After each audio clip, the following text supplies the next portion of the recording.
बच्चों, कक्षा 9 हिंदी काव्यखंड के पाठ 10 रहीम के दोहे में पिछली वीडियो में हमने रहीम जी का परिचय और उनके कुछ दोहे पढ़े थे। तो चलिए आरंभ करते हैं आगे के दोहे। धनी रहीम जलपंख को लघु जिए पियत अघाए, उड़ती बड़ाई कौन है जगत प्यास हो जाए। प्रस्तुत दोहे में कवि ने जगत की भलाई हेतु किए गए छोटे से प्रयास को भी सराहने पर बल दिया है, क्योंकि प्रयास छोटा या बड़ा कैसा भी हो वो हमेशा अच्छा ही होता है। कवि कहते हैं कि छोटे से सरोवर अथवा तालाब का कीचड़ वाला जल भी धन्य है, क्योंकि उसे पीकर छोटे छोटे जीव अपनी प्यास तो बुझा लेते हैं, जबकि जल का वो अथाह भंडार जिसके होते हुए समुद्र की बड़ाई कोई नहीं करता, क्योंकि वह जल पीने योग्य ही नहीं है। इसलिए छोटे सरोवर का जल ही प्रशंसनीय है। इस दोहे में रहीम जीवन को सार्थक बनाने के प्रयासों की प्रशंसा करते हैं और बताते हैं कि समाज के लिए उपयोगी कार्य चाहे कितना भी छोटा क्यों ना हो, वो सराहना के काबिल है। परोपकारी व्यक्ति ही समाज को जीने के योग्य बनाता है। मनुष्य धनादि साधनों से संपन्न होते हुए भी यदि किसी का भला नहीं कर सकता, तो उसका साधन संपन्न होना वैसे ही व्यर्थ हो जाता है जैसे कि सागर का जल होते हुए होना। लोगों का सागर के अथाह जल भंडार के उपरांत भी प्यासा रह जाना ही सागर को प्रशंसा के लिए अपात्र बना देता है, जबकि उस कीचड़ वाले जल को प्रशंसा के लिए सुपात्र बना देता है। अगर यहाँ शिल्प सौंदर्य की बात करें तो सुबोध ब्रजभाषा में हमारे जीवन का एक उदाहरण प्रस्तुत करके कवि ने दृष्टांत अलंकार का प्रयोग बड़े ही प्रशंसनीय ढंग से किया है। नाद रीझ तन देत मृग नरधन हित समेत, ते रहीम पशु से अधिक रीझहु कछु न देत। प्रस्तुत दोहे में रहीम जी ने मनुष्य के कृपण स्वभाव की चर्चा करते हुए, अर्थात उसके कंजूस स्वभाव की चर्चा करते हुए उसकी तुलना में पशुओं को निस्वार्थ प्रवृत्ति वाला बताया है, अर्थात जो बिना लाभ के किसी के लिए कार्य करते हैं। इस दोहे में रहीम जी ने एक मृग का उदाहरण देते हुए बताया है कि वह मनमोहक मीठी मधुर आवाज़ पर मोहित होकर उस आवाज़ की ओर खिंचा ही चला जाता है और अपने प्राणों की भी परवाह नहीं करता। दूसरी ओर मनुष्य स्वर की मधुरता से मोहित तो होता है, उसकी प्रशंसा भी करता है, परंतु कुछ देता नहीं है। रहीम ने ऐसे मनुष्यों को पशुओं से भी गया गुजरा बताया है और उनकी तुलना में पशुओं को श्रेष्ठ बताया है, जो मधुर स्वर पर रीझ कर अपने प्राणों की भी बाजी लगा देते हैं।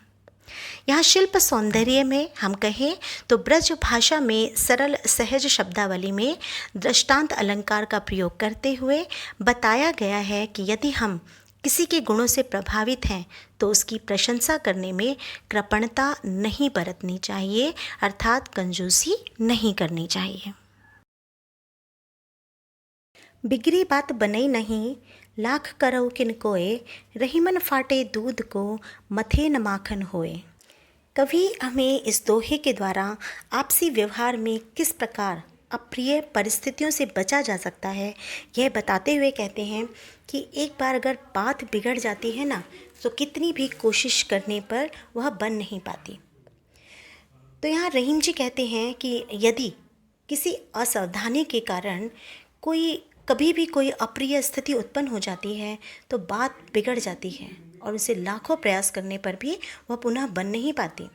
इस बात को स्पष्ट करते हुए रहीम जी दूध बिलोने की प्रक्रिया का उदाहरण भी देते हैं। वे कहते हैं कि फटे हुए दूध को लाख बार बिलोइए तब भी उसमें से मक्खन नहीं निकाला जा सकता। उसी प्रकार बात अगर एक बार बिगड़ जाती है तो लाखों प्रयास करने के बावजूद वह पुनः नहीं बन पाती।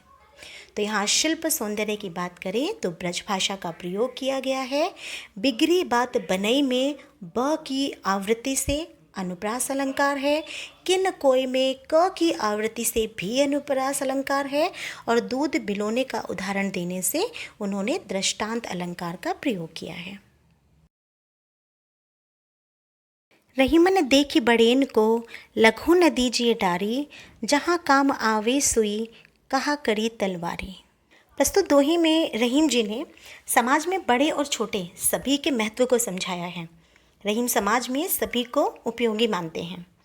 वे कहते हैं कि जीवन में उच्च पदों पर आसीन लोगों से मित्रता होते ही हमें अपने उन मित्रों को जो धनी नहीं हैं, जिनके पास ज़्यादा संपदा नहीं है, जो समाज के उच्च वर्ग में नहीं आते, उनको त्याग नहीं देना चाहिए। जीवन में हर परिस्थिति में हर प्रकार के लोगों की आवश्यकता कभी ना कभी हमें पड़ ही जाती है। उनकी उपयोगिता कभी ना कभी हमारे जीवन के समक्ष आ ही जाती है। कोई भी समाज में जीवन में अनुपयोगी नहीं होता। किसी को छोटा मानकर, तुच्छ मानकर हमें उसकी उपेक्षा नहीं करनी चाहिए। अपने विचार को अधिक स्पष्ट करने के लिए रहीम जी उदाहरण देकर बताते हैं कि जिस जगह सुई की आवश्यकता है, बताइए वहाँ तलवार क्या कर सकती है। शिल्प सौंदर्य की बात करें तो सुई एवं तलवार का उदाहरण देते हुए ब्रज भाषा में दृष्टांत अलंकार का प्रयोग किया गया है और कहा करे में अनुप्रास अलंकार है। रहीमन निज संपत्ति बिना को न विपत्ति सहाय, बिनु पानी जो जलज को नहीं रवि सके पचाए। प्रस्तुत दोहे में रहीम जी निज संपत्ति अर्थात अपने द्वारा संग्रहित और एकत्रित किए हुए धन की उपयोगिता सिद्ध करते हुए बताते हैं कि संकटपूर्ण समय आने पर अपना धन ही काम आता है। वे कहते हैं कि जीवन में कभी कभी आ जाने वाले उन संकटपूर्ण क्षणों की चर्चा करते हुए कि जब हम संकट या विपत्तियों में घिर जाते हैं और हम अपने मित्रों से, संबंधियों से या जानकारों से सहायता चाहते हैं, तब हमारी सहायता वे लोग तब तक नहीं करते जब तक हमारे पास अपना स्वयं का धन ना हो, अपनी कोई निजी संपत्ति ना हो। अपनी बात को स्पष्ट करते हुए रहीम जल में खिलने वाले कमल पुष्प का उदाहरण देते हुए कहते हैं कि यदि कमल के पास जल रूपी निजी संपत्ति न हो तो सूर्य अपना प्रकाश देकर भी कमल को पल्लवित नहीं कर सकता, अर्थात उसे खिला नहीं सकता। अतः संकट से उभरने के लिए निजी संपत्ति बहुत ही आवश्यक है। शिल्प सौंदर्य की बात करें तो ब्रज भाषा का बोधगम्य प्रयोग किया गया है, दृष्टांत अलंकार का प्रयोग भी किया गया है। बिनु पानी ज्यों जलज पंक्ति में उत्प्रेक्षा अलंकार है। रहीमन पानी राखिए बिनु पानी सब सून, पानी गए न उभरे मोती मानुष चून।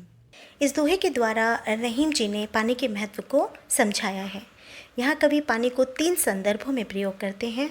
मोती, मानुष, मानुष अर्थात मनुष्य, चून अर्थात आटा। इस दोहे में रहीम जी पानी के महत्व को प्रतिपादित करते हुए उसे संचित कर बचा कर रखने की आवश्यकता बताते हैं। यहाँ रहीम जी जल की आवश्यकता मोती, मनुष्य एवं चून अर्थात आटे के संदर्भ में सिद्ध करते हैं। रहीम जी कहते हैं कि जिस प्रकार जल के बिना मोती में चमक नहीं आती, वैसे ही वो मनुष्य के संदर्भ में पानी का अर्थ उसके सम्मान के रूप में लेते हैं, और जिस व्यक्ति का सम्मान नहीं उसका जीवन बिल्कुल व्यर्थ है अर्थात बेकार है। अंत में रहीम चून अर्थात आटे के संदर्भ में कहते हैं कि पानी के बिना आटा व्यर्थ ही है, क्योंकि सूखा आटा किसी की शुद्धा तृप्ति नहीं करता अर्थात किसी की भूख नहीं मिटा सकता जब तक उसमें पानी मिलाकर उसे गूथा नहीं जाता। अतः पानी को बचाकर रखना चाहिए, क्योंकि इसके बिना जीवन बिल्कुल सूना है। यहाँ शिल्प सौंदर्य की बात करें तो एक पानी शब्द से 3 अर्थ अभिव्यक्त करके कवि ने श्लेष अलंकार का बड़ा ही सुंदर प्रयोग किया है। तो चलिए आज हमारा पाठ 10 यहीं पर समाप्त होता है। उम्मीद है रहीम जी के दोहों को आपने अच्छे से सुना होगा, समझा होगा और आप इसे अपने जीवन में भी उतारेंगे।